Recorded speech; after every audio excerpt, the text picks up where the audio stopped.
A whopping 87% of women diagnosed with breast cancer do not have even a single first-degree relative with the disease.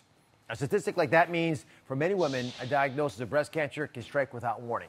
But that does not mean that you are powerless. In fact, the choice you make may be affecting your risk. That's why today, I'm giving you the ultimate guide to preventing breast cancer. And joining me now, Dr. Kristi Funk. She's not only the breast surgeon who's treated both Angelina Jolie and Sheryl Crow, but also a world-renowned women's health advocate and a good friend. Thanks for being here.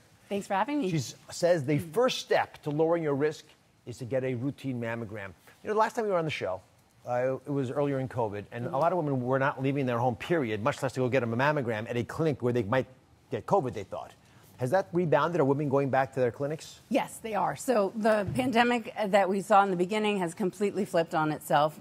Pretty much everyone is getting their routine mammograms except our Latinx and Asian friends. So sisters, if you're due, make those appointments, especially since a recent statistic from the National Cancer Institute shows that there will be an additional 10,000 deaths from breast and colorectal cancers in the upcoming decade, largely because of the delay in screening from early in the pandemic. So remind everybody what the actual rule is. How often should they get their mammograms? So I side with the American College of Radiology and the American Society of Breast Surgeons and advise women at normal risk for breast cancer to begin at age 40.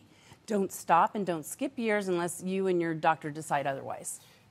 You've been very proactive in getting women to realize how much of their destiny they control. Otherwise, people at home sort of, no one wants to find out they have breast cancer. They're scared of a diagnosis. You're saying we can fend off breast cancer with our forks. Absolutely you can. So, you know, all you do is chew and swallow. But what's on the end of that fork literally becomes chemicals in your bloodstream that can feed or starve a breast cancer. You choose every time you lift fork to mouth. So the foods that best defend your cells against breast cancer always come from a whole food plant-based diet. Yep. You want to emphasize vegetables, fruits, legumes like lentils and peas, and 100% whole grains, while at the same time you want to minimize all meat, dairy, eggs, saturated fat, simple sugars, refined cereals, and processed foods, you know, like cookies, cakes, crackers. It's good for you anyway. Absolutely. You know, it's good for your brain, your heart, all your organs. And you get to have healthier breasts, hopefully, as well. Come on over here. The ultimate prevention plate, according to Kristi, should look something like this, right? 70% fresh produce, and then 30% proteins, you know, lentils, peas, soys. Did I get it right? Perfect. That looks delicious. And colorful produce, ideally, as well, because you get all the antioxidant benefits, and they're different in all different colors. It's all, you know what's interesting is you eat something like that, and except for maybe beets, you never pee out the color. The nutrients are in the color. It gets absorbed by your body. Yeah, the beets come out both sides. Yeah. Okay. both places. One of your favorite cancer-fighting meals is called the breast Torito. I love these phrases, by the way. The breast Torito. Walk us through how you make this. Yes, so this is the... It's beautiful, by the way. Oh, my goodness. It is, and it's delicious, too. So the reason why it just might reduce breast cancer risk comes from all of these power hitter ingredients. So the top two are going to be tofu and turmeric. Research suggests that the reason they can reduce breast cancer risk comes from the anti-estrogenic properties.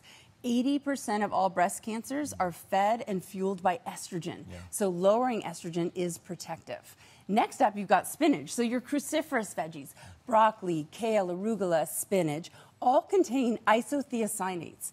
These compounds, research shows, can seek out and destroy cancer cells. Right.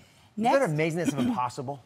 I know, I mean, right? Much more powerfully than we would ever have imagined, now that we can actually understand how it works. It's not just moms saying it anymore, the doctors, the experts are saying it. I know, it's a chemistry lesson inside your body, and it's so powerful. So another power hitter is going to be your allium family, onion and garlic. There's a French study that shows that 11 to 12 weekly servings of allium vegetables can drop breast cancer by 70%. And here's a pro tip, you probably know it, but the heat will destroy the magical enzyme allisinase that brings all of the power to life. So whenever you cook your allium veggies, like onions, just throw in a little diced handful of raw onion at the end to bring the magic back into action because you add the enzyme back. I did not know that. I appreciate the pro tip, but I'll share one back with you. Yes. One of the beautiful things about garlic, it keeps people away from you. Reduces the stress in your life. All right. So, and then the breast Dorito gets all wrapped in 100% whole grain tortilla, which contains fiber. Yep. Fiber binds estrogen in your GI tract and makes you poop it out. So I want you to get 30 grams of fiber a day. Let me push you on the tofu. It's a big slab here, and you probably wouldn't use that much, but any amount of tofu has been maligned of late. People arguing that it actually might stimulate estrogen levels. Your response? Oh gosh, okay, so for 18 years, I told my breast cancer patients, spit that miso out of your mouth. It has phytoestrogens in the soy. Yeah. Oh, okay, so then I went to write Breasts, the Owner's Manual, my book, and I dove into the soy science to prove with facts that I was right. Embarrassingly wrong. Like, oops, sorry, ladies. So it turns out, in fact, the facts show soy to be quite anti-estrogenic and anti-carcinogenic because we've got two estrogen receptors in our body, alpha, which is attached to cancer cells, and beta, with which soy has a much greater affinity. And when beta is activated, it shuts alpha down. So since 2009, many human studies have come tumbling out looking at soy and breast cancer, and they all consistently show a decrease in the occurrence, recurrence, and death rates in high versus low soy consumers on the order of 25 to up to 60% drops. Hot dog. My wife's vegetarian. Tofu has always been on our plate. She never believed the studies. Right. Didn't believe me, because when I was saying what you were saying, right. And she was right, and she feels validated now, which she never lets me forget, by the way. I know. Well, Soy It Up sisters, you know what? You know why though? We were kind of right, because before 2009 there weren't human studies in soy, and the mice that were fed soy had their breast tumors grow. So, but it turns out we're not mice. We're not mice, and tofu tastes so good, thank goodness. Okay, finally, Active Funk says start every morning with a cancer-fighting matcha latte. Yes. So explain the this. Power ingredient, the secret weapon, is ancient matcha. So no one disputes the antioxidant power in green tea. But ancient matcha takes the entire organic leaf, and a study has shown it to have 137 times the antioxidant content versus your regular basic green tea. Whoa. I know. So simple. You start with soy milk. A cup and a half of soy milk, any plant milk, but I love soy for reasons we just said. Then you're going to do 2 teaspoons of ancient matcha, and if you'll throw in the 2 teaspoons of agave nectar or maple syrup, then you throw in a little bit of ice, cap, blend until nice and frothy. And you end up with this. Now that's, first of all, a beautiful drink. People can't tell there's not vodka in there, so you can probably add vodka. You know, I love having you on the show. I love being Of all the wisdom. Let me just taste this first. Quality control. Like everything you talk about, tasty. Nicely done. Keep it up. Thank you. All right, up next, why black women are 40% more likely to die from breast cancer than white women. We're going to talk about breast cancer survivors that have taken the battle against disparities into their own hands. Black and white women in the United States are diagnosed with breast cancer roughly the same rate, but black women are 40% more likely to die of it. Why is this happening? How do we change it? We're about to meet women who have taken the battle against healthcare disparities into their own hands.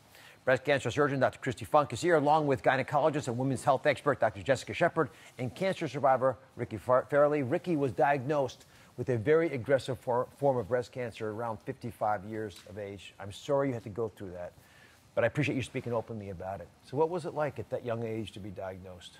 It was not fun, doctor. It was not fun. It was pretty devastating.